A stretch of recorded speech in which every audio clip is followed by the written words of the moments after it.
Et yo l'équipe, ravi de vous retrouver aujourd'hui pour cette nouvelle vidéo, et comme vous le voyez, au sujet du jour, ce sont donc les Camponotus cosmicus.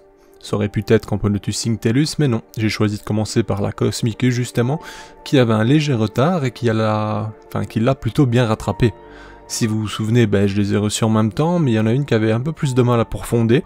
Finalement, elle a réussi sa fondation, mais bien plus tardivement que la cinctellus, mais je vous assure que maintenant, elle l'a bien rattrapé.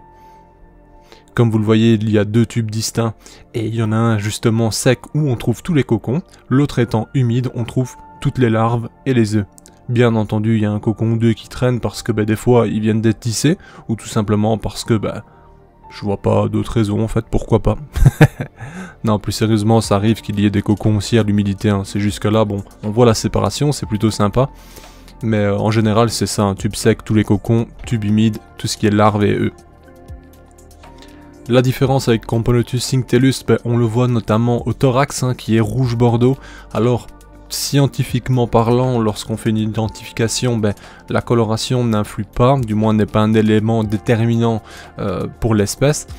Mais bon, nous en tant qu'amateurs, bien entendu, cette coloration nous donne un indice pour reconnaître notre reine plus facilement.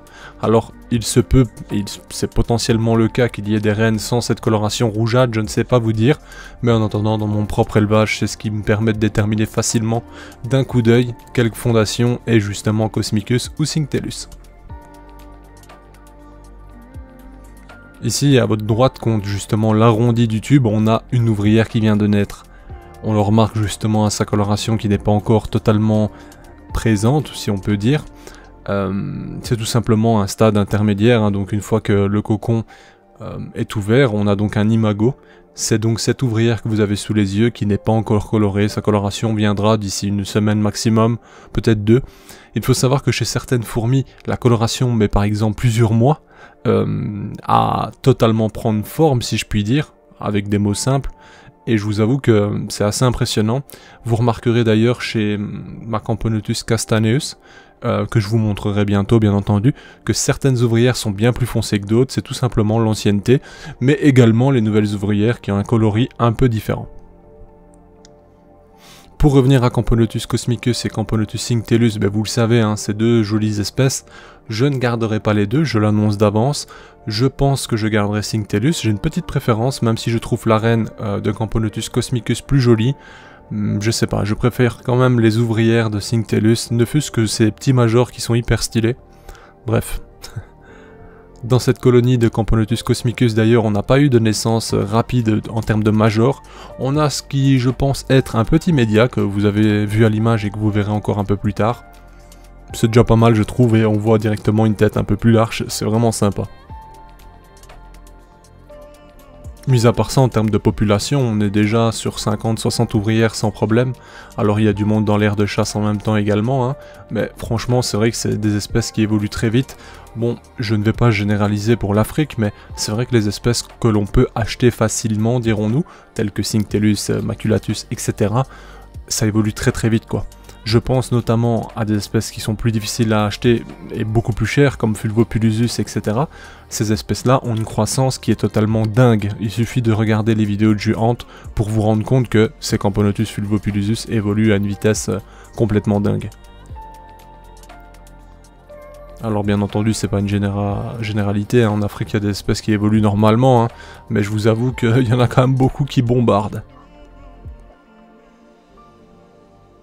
Autrement, pour l'instant, c'est plutôt propre en soi. Ici, c'est une blatte que j'ai donnée hier, donc généralement, je les laisse 48 heures maximum. C'est plus 24 heures en général le lendemain. Comme vous le voyez, elles s'y intéressent plus trop. Alors que le jour même, elles sont au moins 20 sur la blatte sans aucun problème.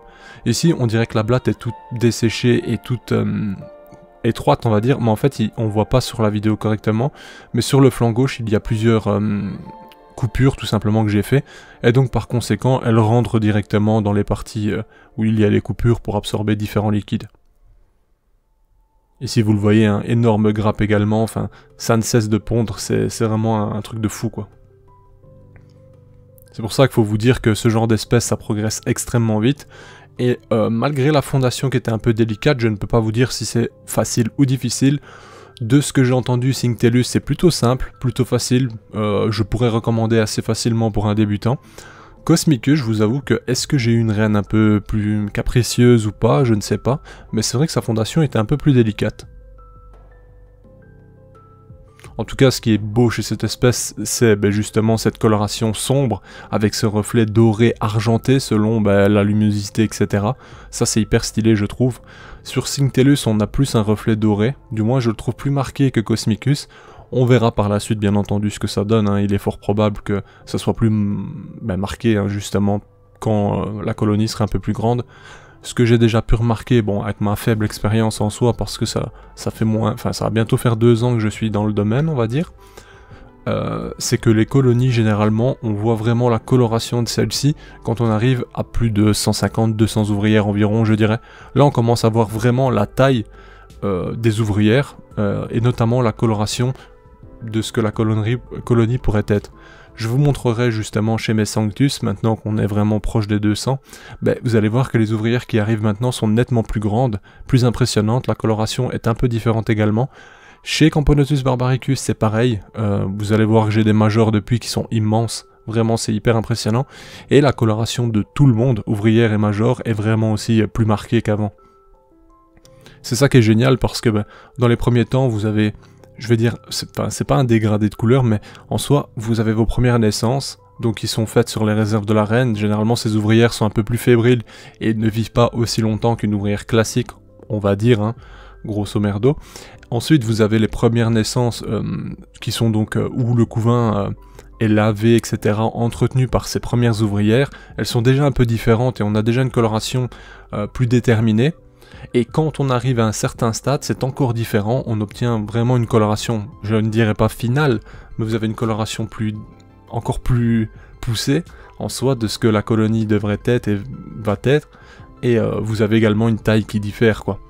Ce qui est marrant de voir aussi, c'est qu'en nature, généralement, vous observez des ouvrières bien plus grandes que chez vous, dans des colonies qui sont parfois immenses.